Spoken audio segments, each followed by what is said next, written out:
Queridos, vamos então pegar nossas Bíblias, né? Abrir em 1 Tessalonicenses. Vamos começar hoje o capítulo 3. Capítulo 3 dessa epístola. Como esse capítulo, ele possui apenas 13 versículos, eu quero ler todo o capítulo com os irmãos, tá bom? Acompanhe aí na leitura. Por isso, quando não pudemos mais suportar, achamos por bem permanecer sozinhos em Atenas, e assim enviamos Timóteo, nosso irmão e cooperador de Deus, no Evangelho de Cristo, para fortalecê-los e dar-lhes ânimo na fé, para que ninguém seja abalado por essas tribulações. Vocês sabem muito bem que fomos designados para isso. Quando estávamos com vocês, já lhes dizíamos que seríamos perseguidos, o que realmente aconteceu, como vocês sabem. Por essa razão, não suportando mais, enviei Timóteo para saber a respeito da fé que vocês têm, a fim de que o tentador não os seduzisse, tornando inútil o nosso esforço. Agora, porém, Timóteo acaba de chegar da parte de vocês, dando-nos boas notícias a respeito da fé e do amor que vocês têm. Ele nos falou que vocês sempre guardam boas recordações de nós, desejando ver-nos, assim como nós queremos vê-los. Por isso, irmãos, em toda a nossa necessidade e tribulação, ficamos animados quando soubemos da sua fé. Pois agora vivemos, visto que vocês estão firmes no Senhor. Como podemos ser suficientemente gratos a Deus por vocês, por toda a alegria que temos diante dele por causa de vocês? Noite e dia insistimos em orar para que possamos vê-los pessoalmente e suprir o que falta à sua fé. Que o próprio Deus, nosso Pai, e nosso Senhor Jesus preparem o nosso caminho até vocês. Que o Senhor faça crescer e transbordar o amor que vocês têm uns para com os outros e para com todos, a exemplo do nosso amor por vocês. Que Ele fortaleça o coração de vocês para serem irrepreensíveis em santidade diante de nosso Deus e Pai, na vinda de nosso Senhor Jesus com todos os seus santos.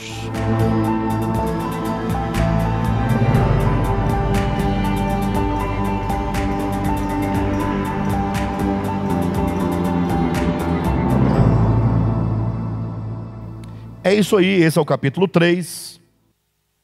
Um capítulo aparentemente muito simples, né? Parece não dizer muita coisa. Aqui nos parece de antemão que o apóstolo Paulo está falando apenas dos sentimentos que ele, Timóteo e Silvano tinham em relação à igreja, a preocupação dos apóstolos para com a igreja. É um capítulo bastante singelo, mas que nos ensina coisas muito importantes, que certamente pode nos ajudar, ou vai nos ajudar, na nossa vida cristã. E eu quero começar, portanto, apresentando primeiramente isso que está no capítulo 3, logo no início, a primeira expressão, por isso. O grande desafio nosso, de quando nós lemos um texto, sobretudo a Bíblia, né? Quando você vai lendo capítulo 1, acaba o capítulo 1, aí vem o capítulo 2, depois vem o capítulo 3. E vocês sabem que nós temos uma tendência muito grande de ler a Bíblia em partes, né? Você vai fragmentando, às vezes não lê nem um capítulo inteiro, lê só 3 ou 4 versículos, às vezes lê só um versículo, lê a parte A, o B ou o C de um versículo. Mas quando nós estamos lendo, é preciso que nós tenhamos a visão do todo. Eu insisto com os irmãos nisso, porque somente quando você consegue compreender o todo, é que você poderá ter a convicção, a certeza ou a clareza do ensinamento, né? Quando diz aqui, por isso, imagine só que esse por isso aqui está resgatando as ideias dos versículos 17 e 18 do capítulo anterior. Porque o capítulo 2, ele vai até o versículo 20, né? Aí se vocês lerem o versículo 20, de fato vocês são a nossa glória e a nossa alegria. Por isso, você vai pensar que o por isso seria em razão de os tessalonicenses ser a glória e a alegria dos apóstolos, né? Mas veja só o sentido do texto. Eu vou resgatar aqui os versículos 17 e 18 e salto para o capítulo 3, versículo 1, para os irmãos verem o segmento do que está sendo dito. Então acompanha aí, capítulo 2, versículos 17 e 18. Nós, porém, irmãos, privados da companhia de vocês por breve tempo, em pessoa, mas não no coração, esforçamo-nos ainda mais para vê-los pessoalmente, pela saudade que temos de vocês. Quisemos visitá-los, eu mesmo, Paulo, o quis, e não apenas uma vez, mas duas. Satanás, porém, nos impediu. Por isso, quando não podemos mais suportar o quê? Suportar a saudade. Então, o apóstolo Paulo escreveu essa carta, né, aos irmãos, e quando ele escreve, ele está aqui narrando o episódio de que Paulo, Timóteo e Silvano estiveram em Tessalônica, pregaram a palavra, constituíram a igreja dos tessalonicenses, ensinou ali os primeiros passos da fé para esses irmãos, e agora eles tiveram que ir para outro lugar, para outros lugares. E agora está ali no coração de Paulo esse amor, esse carinho, esse cuidado por esses irmãos. É importante lembrar que a igreja de Tessalonicenses era uma igreja nova, uma igreja de recém-convertidos. Talvez quando Paulo escreve essa carta, essa igreja não tivesse nenhum ano de existência, tivesse apenas meses de existência. Então eram irmãos muito novos, muito tenros na fé. E então, quando ele escreve essa carta, ele fala, olha, nós quisemos muitas vezes ir vê-los, ir visitar vocês, para estar com vocês e ver o andamento, o progresso da igreja. Ele diz, porém, Satanás nos impediu. E aqui é importante nós entendermos claramente o que Paulo quer dizer com a expressão Satanás nos impediu.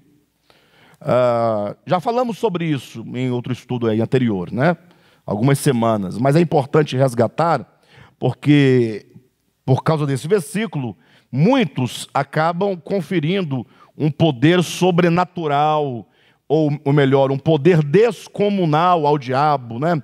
Como que o crente lutasse, o diabo impedisse, o diabo não permitisse. Aí fica essa guerra de braço entre a luz e as trevas, entre Deus e o diabo. Ora Deus vence, ora o diabo vence, e etc. E aí o crente fica naquela loucura, né, vendo o demônio, vendo o diabo, e qualquer impedimento, qualquer dificuldade já é conferido ao demônio, não, porque o demônio não quer que você congregue, não quer que você trabalhe, não quer que você... Aí começa aquela confusão do demônio, né? Quando Paulo diz que o diabo os impediu, é importante os irmãos entenderem que Paulo, de uma maneira muito peculiar, de uma maneira particular, ele tinha, Deus tinha permitido e mesmo posto sobre Paulo o espinho na carne. Ou seja, era necessário que Paulo fosse contido em muito do que ele desejava e queria, para que ele não se orgulhasse. Então, o ministério de Paulo não podia, enquanto ele estivesse vivo, ter notoriedade, ganhar dimensão, ter muito sucesso, de modo que em 2 aos Coríntios, capítulo 12, do versículo 4 em diante, do primeiro em diante, Paulo explica acerca do espinho na carne, como o próprio Paulo explica, a saber, um ângelos, um mensageiro de Satanás, que estava ali para lhe esbofetear o rosto. Ou seja, da parte do inimigo, da parte de Satanás, havia sim, Paulo tinha de fato, acompanhando todos os seus passos, um demônio que provocava muitos conflitos e muitos impedimentos, para que ele fosse contido na sua grande força e potência humana. Ou seja, Paulo tinha que viver somente pela graça de Deus. Porque Paulo era um homem extraordinário, irmãos. Paulo era um homem de muito vigor, de muita força, de muita determinação. Paulo não era homem de ânimo dobre, que hoje estava animado, amanhã estava desanimado, querendo desistir de tudo. Não, Paulo, ele quando cria, ele cria. Paulo, ele estava sempre determinado a matar ou a morrer. Antes de se converter, ele tinha disposição de perseguir, de levar presos os cristãos e até mesmo de açoitar e de matar os cristãos em nome da sua fé. Vocês sabem do testemunho de Paulo, né? Atos 9, Atos 26 e Atos 22, o próprio Paulo conta a sua experiência. Depois que ele se converte, ele agora se torna um homem do Evangelho, e como homem do Evangelho, ele agora continuava com todo o ímpeto, com toda a força, só que ao invés de canalizar essa força para o mal, para perseguir, para matar, ele agora canalizava para sofrer. Então, ele estava disposto a morrer pelo Evangelho. Então, Paulo não era alguém que se entregava, que ficava arranjando desculpas para não fazer isso ou aquilo outro. Então, Deus sabia que o apóstolo Paulo, com todas as revelações que ele tinha, com todo o vigor, com toda a força, com toda a eloquência, com todo o conhecimento, ele iria ser um homem muito extraordinário no seu próprio tempo. Daí Deus, vendo que o orgulho é um fator determinante para a queda de qualquer homem, e o orgulho podia ser para Paulo grande impedimento do cumprimento da obra do ministério. O que Deus fez? Eu vou colocar aqui eu vou permitir uma ação direta na vida, uma interferência diabólica na vida de Paulo, para que ele possa experimentar fraqueza e fraqueza. Imagine só ele querendo ir a algum lugar e esse espinho na carne, esse anjo da parte de Satanás, criar impedimentos. Que tipos de impedimentos? Uma tempestade, um naufrágio, uma enfermidade na carne, qualquer situação, não é, que pudesse ali conter. Alguém pode perguntar: pastor, então os demônios podem agir assim? Ora, certamente pode, lógico. Eu só não acho que ele anda fazendo isso na sua vida, todo dia, toda hora, porque não sei nem se vale a pena para eles, né? É porque tem vida que é tão sem graça, que o diabo fala assim: o que é que eu estou fazendo aqui, né? O que eu quero dizer isso, desculpe-me eu colocar assim, não tem nada a ver. A nossa vida tem a sua importância, obviamente, mas é porque eu quero ressaltar que o ministério de Paulo e a vida de Paulo era algo muito grande. E era necessário, portanto, né? Era necessário, portanto, porque uma coisa é impedir Saulo ou Paulo de progredir nos seus propósitos ministeriais. Outra coisa é impedir o Alexandre, outra coisa é impedir o fulano, o beltrano, o cicrano, né? Mas o fato é que, tratando-se de Paulo, nós estamos diante de uma questão não somente de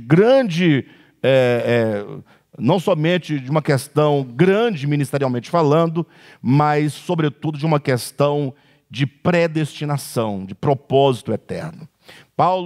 O próprio nascimento de Paulo foi planejado por Deus. O lugar onde ele nasceu, onde ele viveu, onde ele estudou, as pessoas com quem ele conviveu, tudo isso foi forjado por Deus para que Paulo cumprisse determinado propósito. Então, não se ofenda quando eu falei que a sua vida, talvez, eu falo em relação a Paulo, né? Então, em relação a Paulo, a vida de todos nós fica muito aquém, né? Fica muito... de todo modo que ninguém coloque na mente nenhuma neurose de perseguição diabólica, né? Bem, mas de todo modo é isso que Paulo quis dizer, que Satanás ou o diabo o impediu de ir. Ou seja, alguma circunstância ou algumas circunstâncias tiveram lugar na experiência de Paulo que não permitiu que ele chegasse, que ele fosse ver os irmãos de Tessalônica. Daí ele diz: por isso, né? Por isso que, volta no capítulo 2, versículo 17.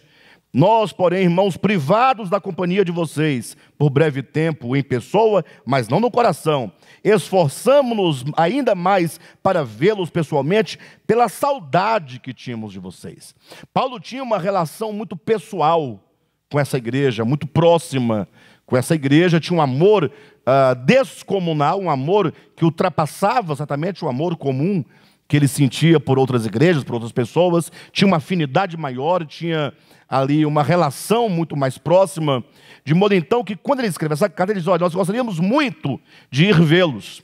E não podendo ir, nós decidimos enviar Timóteo, para que Timóteo fosse até vocês fazer o quê?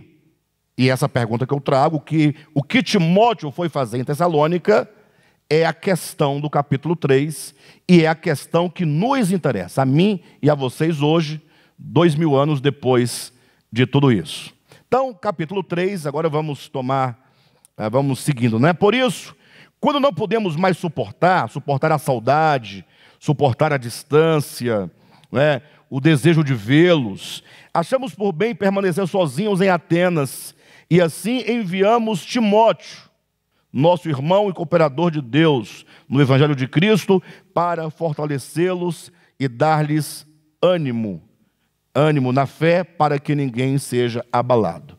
Ou seja, o capítulo 3, o tema do capítulo 3 é a confirmação da fé dos crentes de Tessalônica, trazendo para nós, todo crente precisa de ter a sua fé confirmada.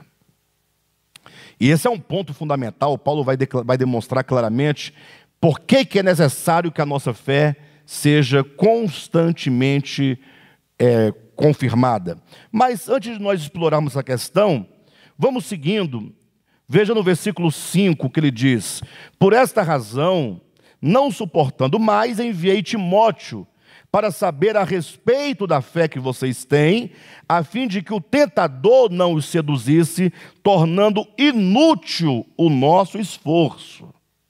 E aqui os irmãos devem, quando chegar nesse versículo 5, os irmãos são obrigados a se lembrarem do capítulo 2, versículo 1, e fazer aqui o contraste. Quando eu digo que os irmãos são obrigados, é porque todo leitor é obrigado a resgatar as ideias principais que foram, inclusive, acentuadamente trabalhadas. Vamos comparar o capítulo 2, versículo 1, com o capítulo 3, versículo 5, para os irmãos verem aqui onde está a grande questão do capítulo 3. Perfeito? Vamos lá, sem pressa. Vamos lá, eu vou ler o capítulo 2, versículo 1, em seguida eu vou para o capítulo 3, versículo 5, e os irmãos vão ver o choque de ideias. Capítulo 2, versículo 1. Irmãos, vocês mesmos sabem que a visita que lhes fizemos não foi inútil. Ou seja, o ingresso de Paulo, Timóteo e Silvano em Tessalônica não foi inútil, teve resultado. A igreja nasceu, a igreja estava se desenvolvendo, a igreja estava dando fruto. Ou seja, o começo dessa igreja foi maravilhoso. O começo da fé de cada um de nós também foi maravilhoso. Quando você ouviu o Evangelho foi gerando fruto, crescimento, amor, fé, perseverança, esperança. Lembram daquele primeiro começo? Agora, compare isso com o capítulo 3, versículo 5. Por esta razão, não suportando mais, enviei Timóteo para saber a respeito da fé que vocês têm. Ou seja, depois de alguns meses que a fé de vocês cresceu e frutificou e teve um maior sucesso, eu quero saber como está agora a fé de vocês.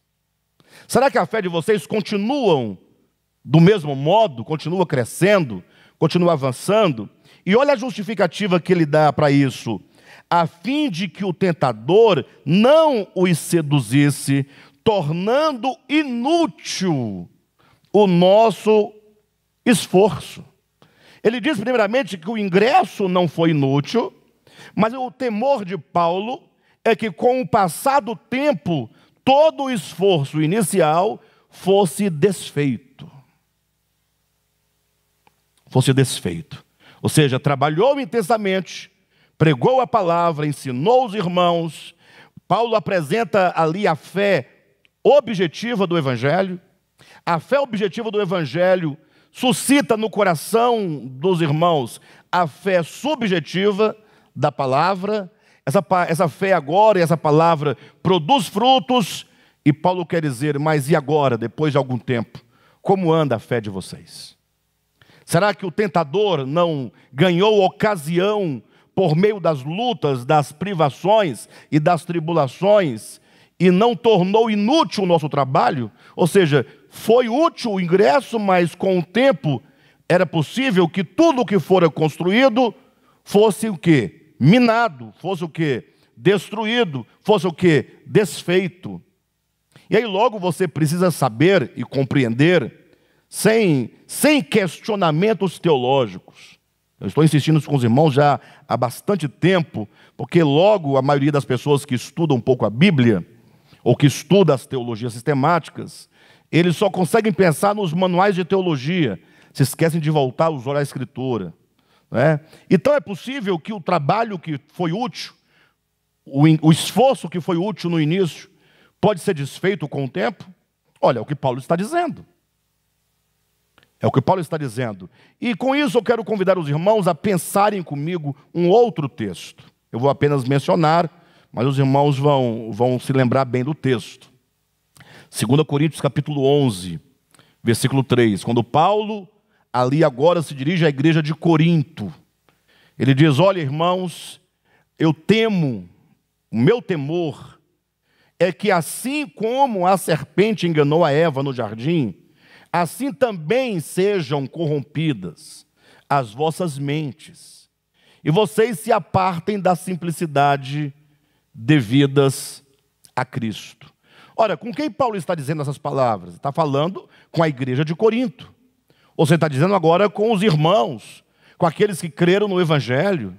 Ele está dizendo assim: olha, é verdade que vocês já creram no Evangelho. É verdade que vocês receberam a palavra, creram na palavra, foram batizados, que estão aí vivendo o Evangelho. Mas existe um temor. Paulo está dizendo: eu temo. Era um temor do próprio apóstolo. Aqui não é questão de você ficar arrazoando entre Armínio e Calvino. Não vai arrazoar por aí. Paulo está dizendo: eu receio, eu temo que do mesmo modo como a serpente enganou a mulher no jardim, assim também vocês crentes, vocês salvos em Cristo Jesus, vocês que congregam, vocês que leem a Bíblia, vocês que estão aí vivendo a vida espiritual, eu receio que a serpente também engane vocês. Ou seja, nós sabemos, inclusive, pelo texto lá de Apocalipse, capítulo 20, vocês vão recordar agora, quando fala sobre o milênio, é dito que Cristo virá, e então Deus vai amarrar e aprisionar o diabo, a antiga serpente, por 1000 anos, para não mais enganar as nações. Queridos, este é o ponto fundamental. A grande tarefa do diabo não é furar pneu de carro. A grande tarefa do diabo não é fazer com que passe um trombadinha, ou passe uma criança, ou um desocupado e risque o seu carro. As retaliações do diabo não estão nesse campo, né, que a maioria dos cristãos ficam imaginando. A grande obra do diabo, e Jesus disse em João capítulo 8, versículo 44, que ele é o pai da mentira, ou seja, ele mente desde o princípio, ele é um mentiroso. O grande ministério de Satanás é o engano. E aqui é a grande questão, porque enquanto as pessoas estão aí com medo do diabo, fugindo do diabo, repreendendo o diabo, achando que o diabo está agindo em cada aspecto prático da sua vida, se esquece que o diabo, na verdade, ele está por detrás desse engano. Desde que você não compreenda qual é a grande obra de Satanás, ele estará satisfeito. Afinal, como é chamado todo esse império, né, da parte do mal? É chamado de império das trevas. Só que os cristãos tomam a palavra trevas como algo trevoso, diabólico, satânico, infernal, não é? Império das trevas. Pensa num caldeirão, né? Em alguém ali colocando enxofre, aquele caldeirão borbulhando e o demônio sorrindo, aquela voz fina, não é? Nada disso. Império das trevas. A palavra império, exousia, é influência. E trevas deve ser entendido como ignorância. o não enxergar, o não perceber, o não discernir, o não saber. As trevas, quando se refere a Satanás, ao pecado, ao mal, é sempre sinônimo de engano, de engodo, de mentira. Daí que a grande obra do inimigo é enganar as pessoas. Então, o Satanás engana de várias formas. Lógico que Satanás ele tem os seus aparelhos que trabalham para si. Não pense você que existe um demônio falando no seu ouvido. Não acredita nisso, faça aquilo. Se bem que eu acredito que vocês nunca devem ter ouvido isso. Vão aparecer aqueles que disseram, eu ouvi a voz do diabo dizendo, mas vamos devagar, olhe para a experiência humana no contexto geral, que você vai observar que essa voz maligna de Satanás, do engano, ela está aí patente aos olhos, ou que seja, aos ouvidos de quem quiser ouvir. Existem os aparelhos, né, de Satanás, no sentido da própria organização da sociedade, na economia, pelos meios de comunicação, por meio de filmes, por meio de novelas, por meio de desenho animado, por meio da escola, da educação, ou por meio da religião. Ou seja, são homens como você e como eu, falando e seduzindo e enganando. Lógico, Paulo explica isso lá em Coríntios, dizendo que Satanás se transforma em anjo de luz, por isso que os seus ministros se passam, né, por ministros da justiça, mas esse engano se dá pela via do homem. São pessoas pregando, são pessoas ensinando, são pessoas seduzindo. Então, o engano está diante de todos nós. Ou seja, Satanás tem uma grande obra para enganar as pessoas. Por isso que Jesus diz claramente, e conhecereis a verdade. Pronto. Esse versículo ganha uma dimensão quando a gente fala dentro desse contexto. E a verdade vos libertará. Ou seja, a nossa libertação está no conhecimento da verdade. Se você compreende a verdade, se você tem uma visão clara acerca da verdade de Deus na pessoa de Jesus, logo você não será enganado por nada nesse mundo. Você então será uma pessoa livre. Então veja que o apóstolo Paulo, aqui em 1 Tessalonicenses capítulo 3, toda a ênfase dele é essa preocupação. A preocupação de saber, será que o nosso esforço que nós empregamos a favor do Evangelho, a favor do reino de Deus, a favor da igreja, será que em razão das lutas, das tribulações, dos problemas, das angústias pelas quais a igreja de Tessalônica estava passando, o diabo não encontrou ocasião para destruir todo o trabalho que ele havia feito? Por isso que Paulo, lá em Coríntios, vai dizendo, receio que assim como a serpente enganou a Eva no jardim, assim também sejam corrompidas as vossas mentes. Por isso que no capítulo 3, ele diz claramente no versículo 2, e assim enviamos Timóteo, nosso irmão e cooperador de Deus no Evangelho de Cristo, para fortalecê-los, a palavra aqui é para confirmá-los e dar-lhes ânimo na fé. No versículo 5 ele diz, enviei Timóteo para saber a respeito da fé que vocês têm. E a esse ponto eu quero trabalhar com os irmãos, que é basicamente o coração do capítulo 3. Tudo o que se diz no capítulo 3 está aqui em torno dessa preocupação de Paulo com respeito à fé. E quando nós lemos o Novo Testamento, eu chamo a atenção de todos agora para esse detalhe que vocês estão cansados de saber, mas é importante frisar. Quando se fala no Novo Testamento sobre a fé, nós vamos pensar, embora haja várias nuances do sentido e significado da fé, mas tem dois que são muito essenciais no entendimento do capítulo 3 dessa epístola. Um é o conceito de fé objetiva. Outro é o conceito de fé subjetiva.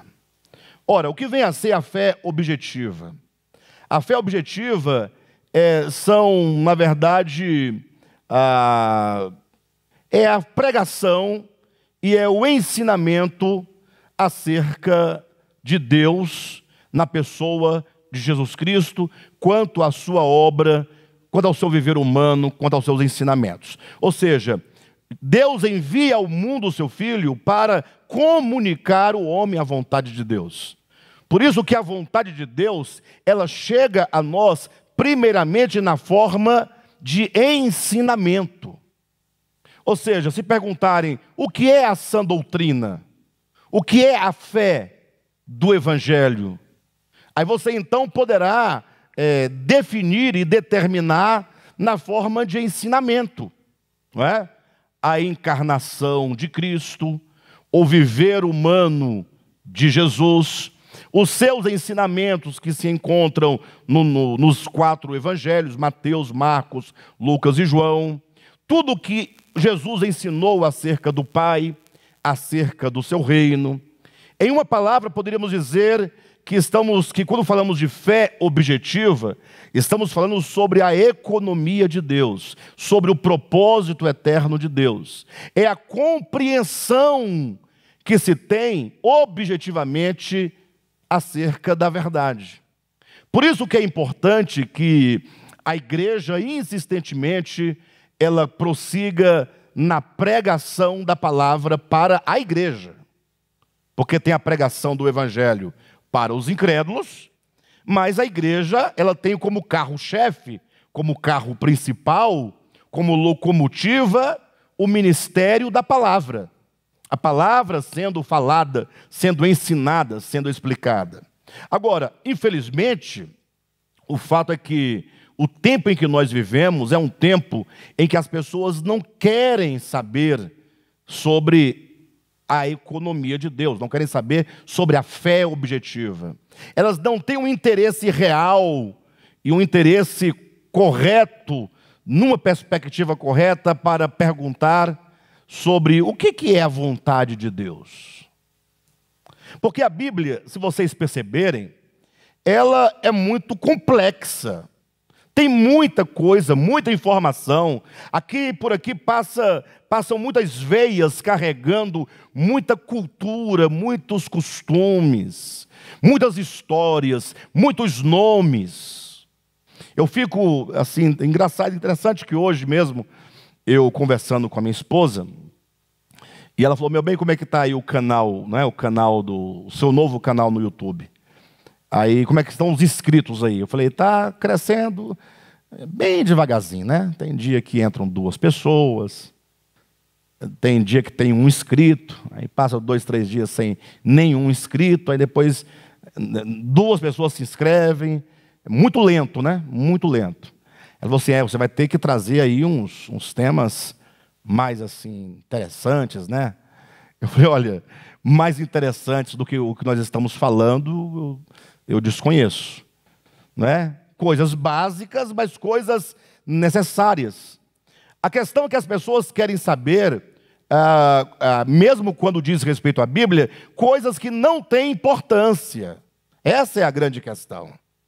Eu vi hoje mesmo uma pessoa perguntando: é verdade que quando Deus criou o homem e a mulher, Deus os criou de uma só vez? Aí eu assim, pensando no sentido da pergunta, né? Aí a pessoa responde: não. Vamos estudar a Escritura para elucidar essa questão. Deus criou o homem, e depois o homem estava andando no Éden. Olha a exegese bíblica, né? Deus ficou olhando o homem ali e tal. Aí Deus ficou pensando, falou: rapaz, eu estou achando que não vai dar muito certo o homem ficar sozinho. Eu acho que vamos ter que criar uma companheira para esse camarada, para ver se ele se sossega. Aí Deus criou então a mulher. Deus fez o homem ter um profundo sono, aí vem toda a história. Aí, conclusão: não, Deus criou primeiro o homem, depois a mulher. Pronto. Resolvido o problema. A resposta é bíblica, né? E a pergunta é: mas e agora, né? O que será da minha vida depois que eu descobri isso?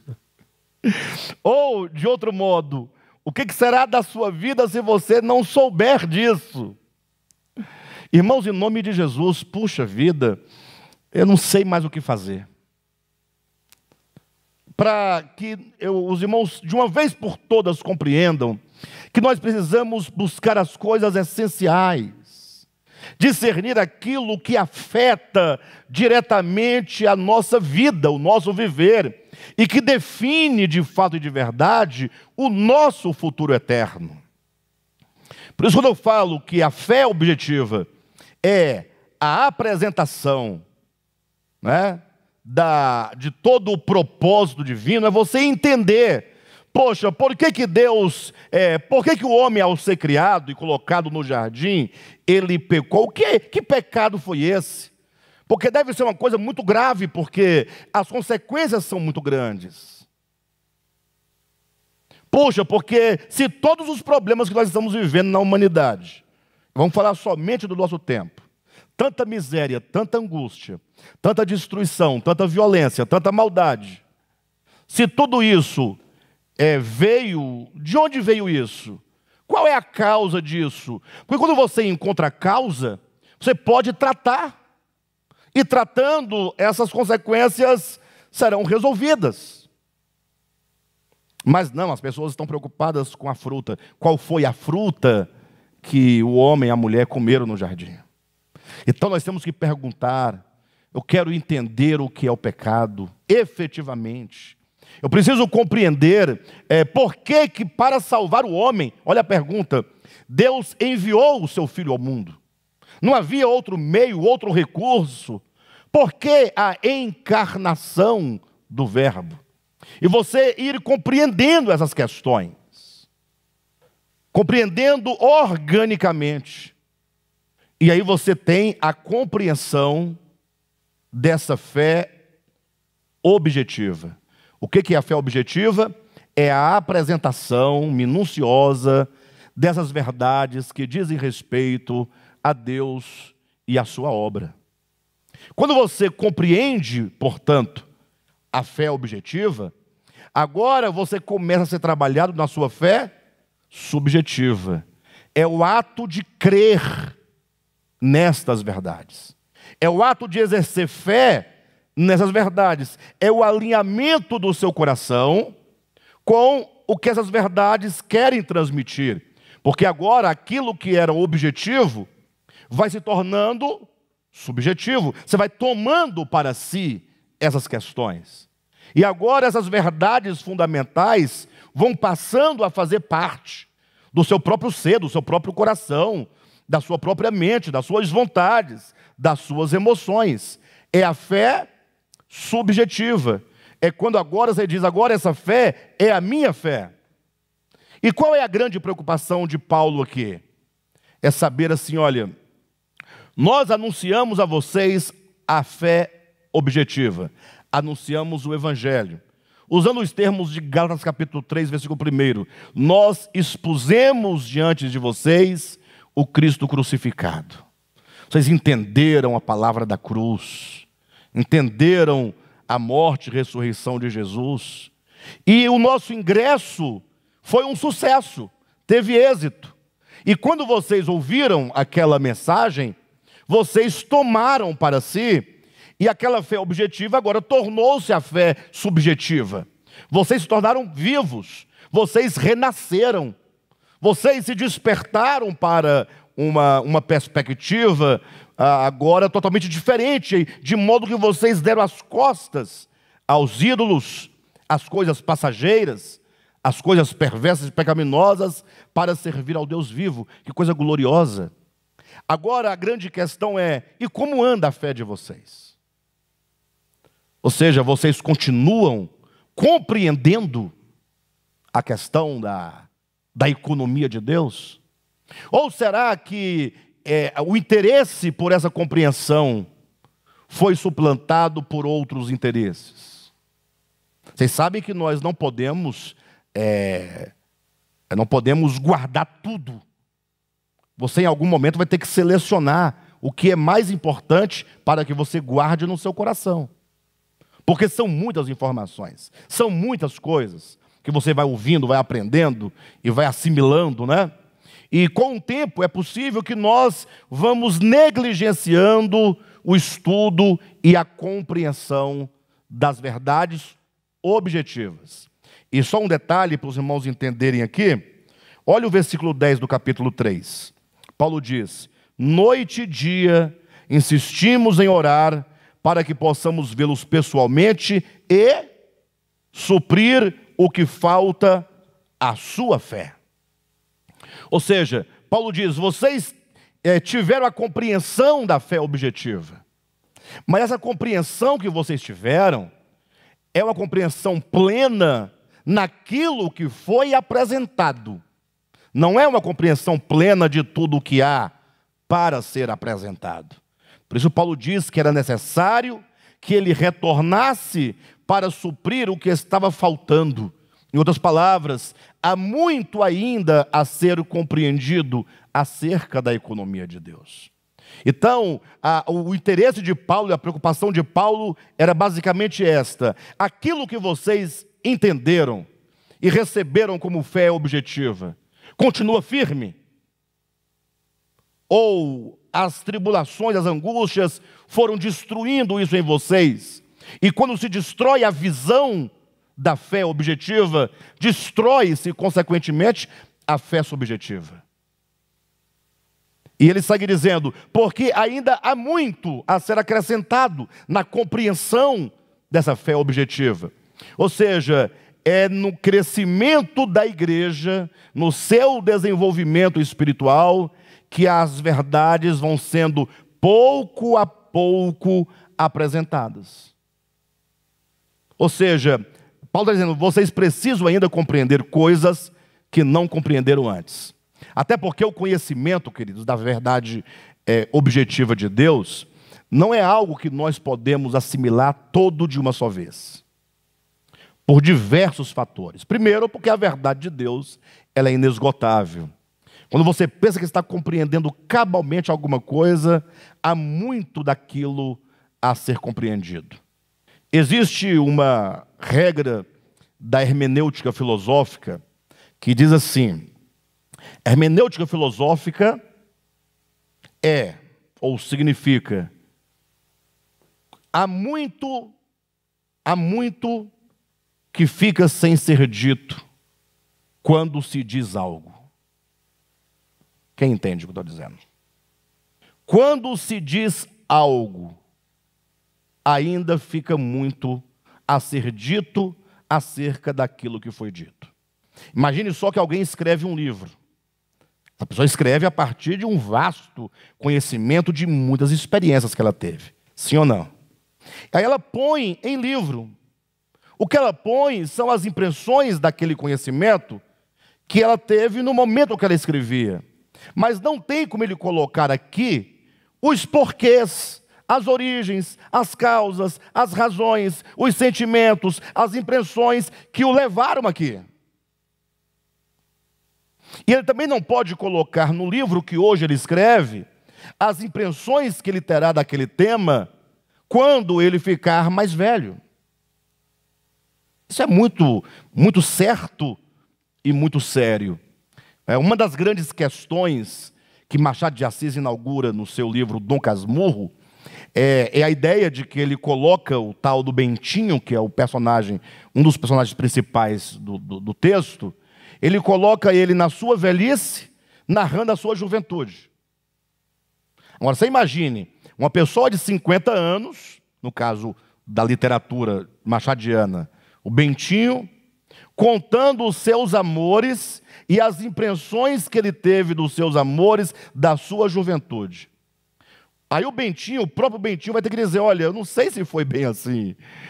Porque ele sabe que havia muitas circunstâncias e muitas questões que levavam ele a pensar ser daquele modo. E na sua maturidade agora, ele sabe que ele muitas vezes usou de malandragem, usou de artifícios. Então, é um livro que você, quando acaba de lê-lo, você não sabe de nada, você não pode afirmar nada sobre Dom Casmurro e não pode afirmar nada sobre a Capitu. É o livro da dúvida. Mas essa tal da dúvida machadiana, aqui é um princípio hermenêutico. Foi uma forma que o Machado encontrou para falar que sempre quando se diz algo, fica muito sem ser dito. Sempre quando se faz algo, tudo que está por detrás, escondido, né, que dá origem àquela ação, não é mostrado na ação diretamente. Por isso que é lindo o texto de Hebreus capítulo 4, versículos 12 e 13, né? A palavra de Deus é viva e eficaz, e ela é mais penetrante que qualquer espada de dois gumes, e ela penetra o homem a ponto de dividir. Aí vai apresentar aqui os pontos mais intrínsecos do ser humano, dividir alma e espírito.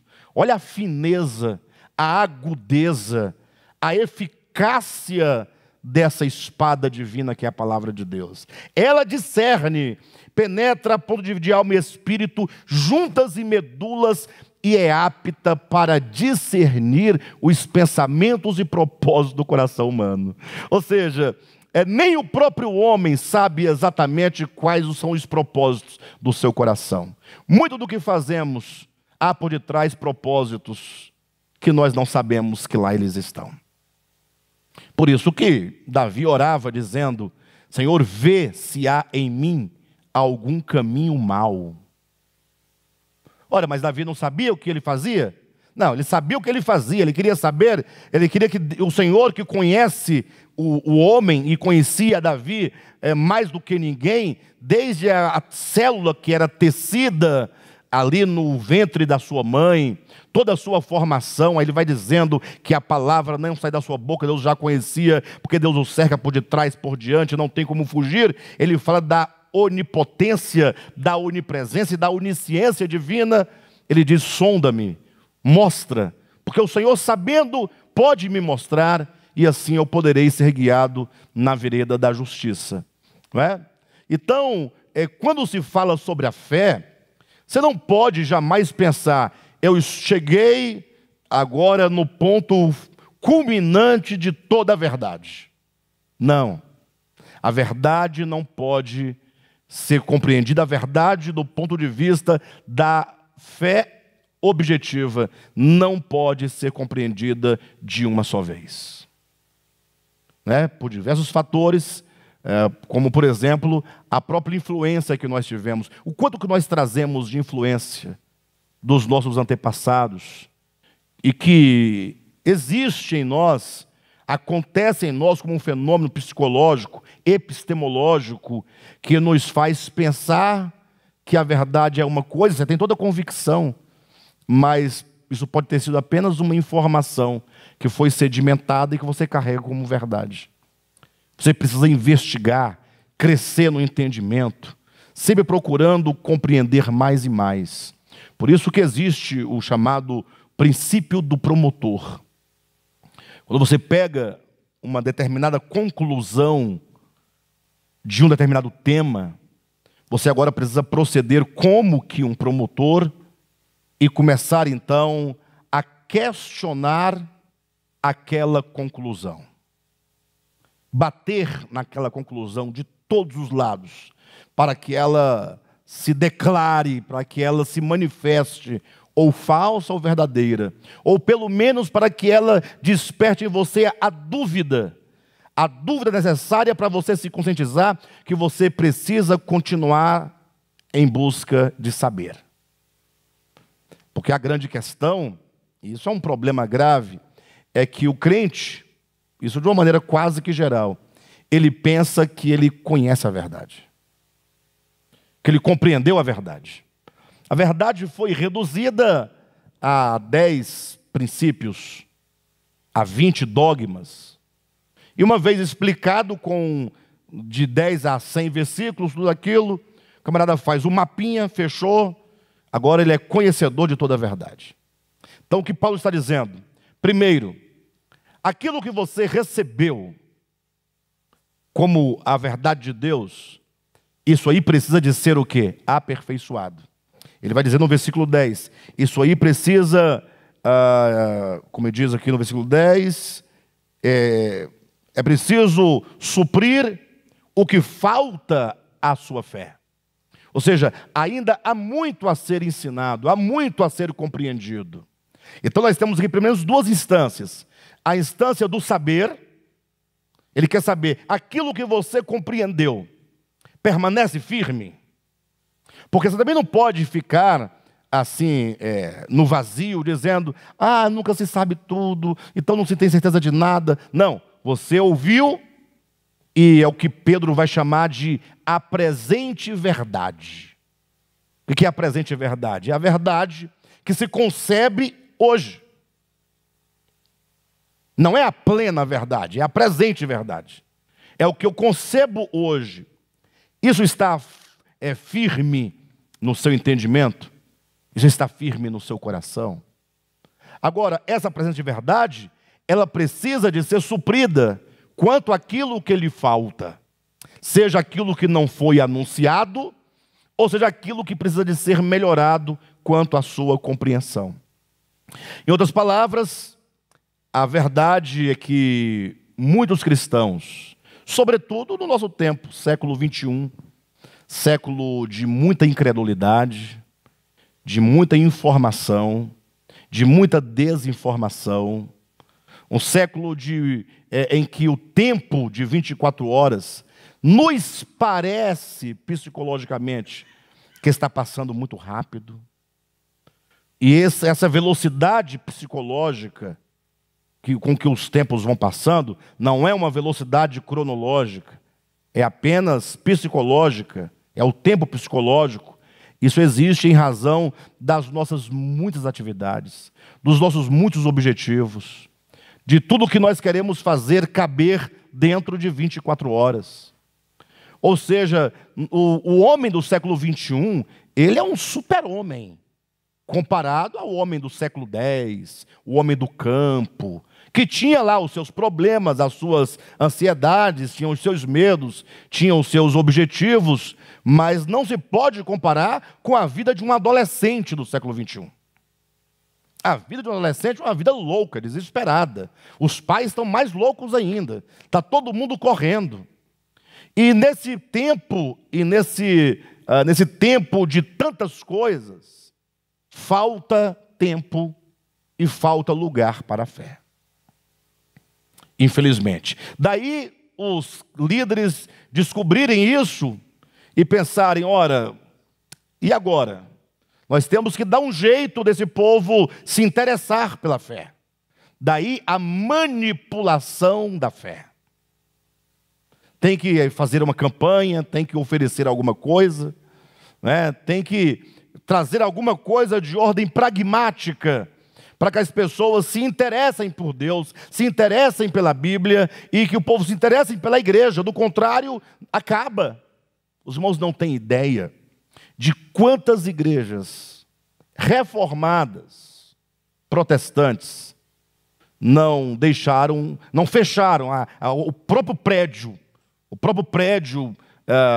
próprio da instituição, sendo fechados na Europa. Igrejas, agora entenda igrejas enquanto o prédio mesmo, tá? Para os irmãos entenderem. Prédio nunca foi igreja, tá? Mas para os irmãos entenderem que o prédio chamado de igreja, fechado, agora, fechado, lacrado, cadeado, e ninguém entra, não tem membro, não tem pastor, não tem ninguém, é da instituição, não é vendido, e fica lá como um museu da fé.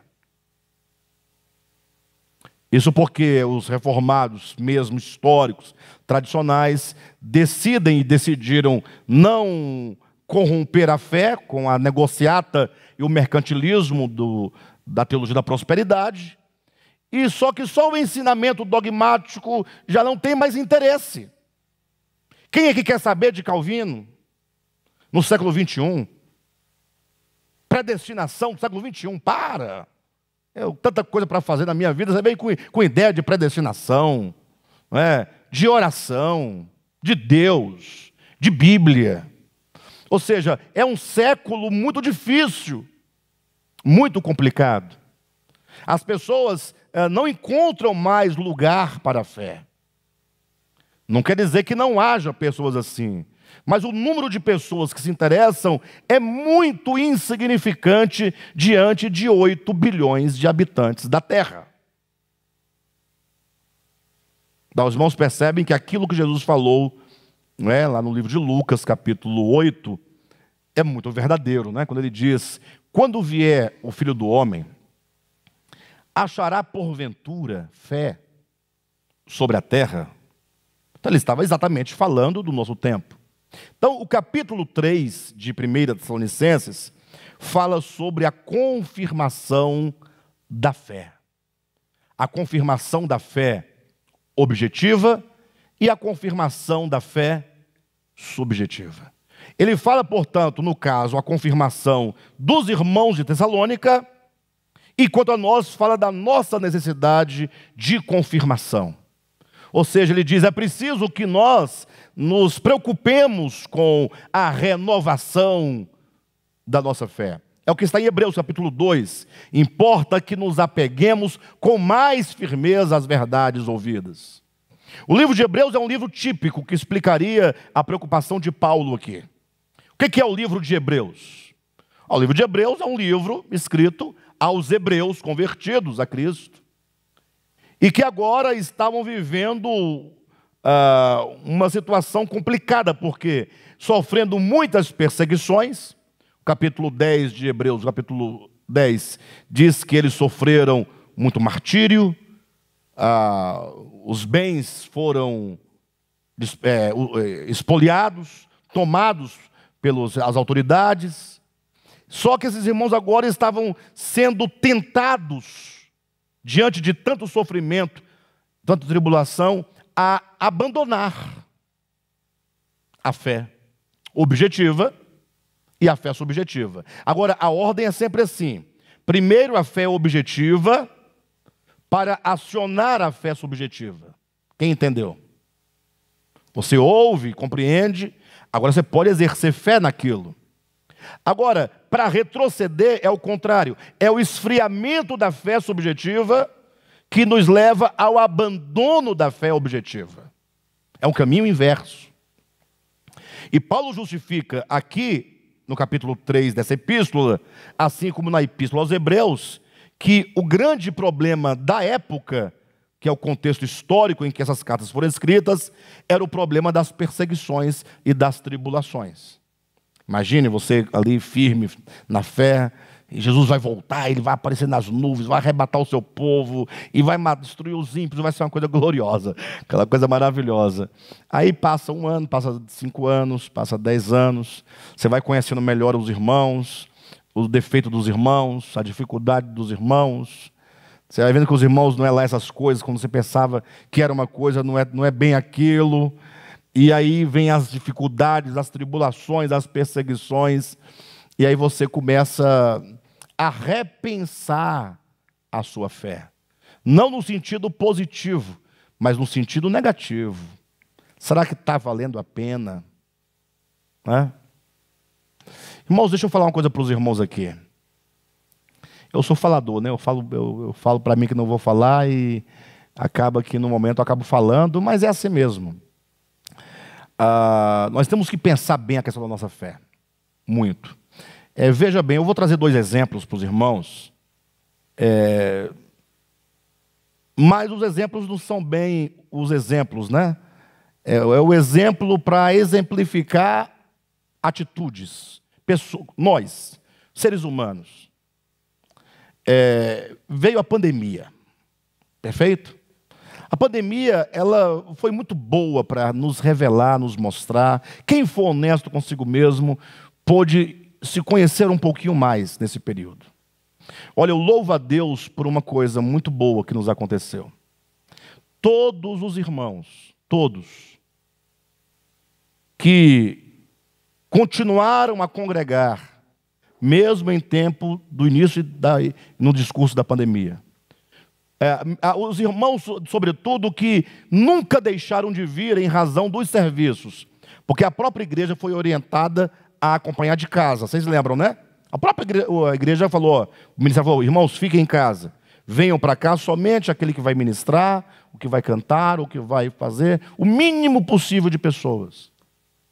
Depois, mas vinham alguns irmãos ainda assim que insistiam em vir, mas ficava o número de 10 pessoas, nunca passava de 12, né? E com o tempo foram voltando, mas sempre um número muito pequeno.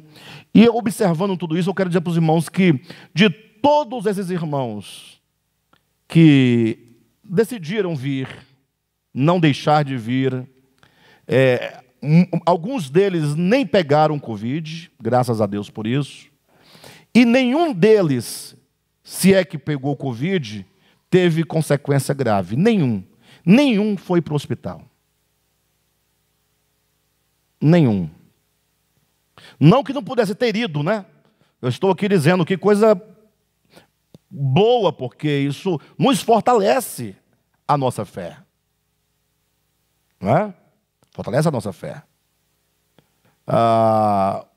Imagine vocês, então, que há esse exemplo positivo de você falar, não, eu preciso... isso aqui não é um incentivo, tá, irmãos? Para que ninguém, em nome da fé, seja negligente, ou, outra palavra, seja inconsequente com respeito à saúde. Cada situação é uma situação. Agora, o certo é que, a despeito da condição, a fé seja mantida. Você permaneça firme, buscando a compreensão, buscando uma integração maior possível, mesmo distante. O que não pode acontecer, e o que aconteceu, é o fato de pessoas aproveitarem a pandemia para fazer o que talvez queria fazer, que era deixar para lá, acostumar a não congregar, a não acompanhar, a não ofertar, a não orar, a não buscar. Isso é um detalhe. Outro detalhe é que talvez imagine que, por outro lado, pessoas que não vinham, pensem nisso em nome de Jesus. Isso é para que cada um saiba que a sua vida está nas mãos de Deus. Não se esqueça disso.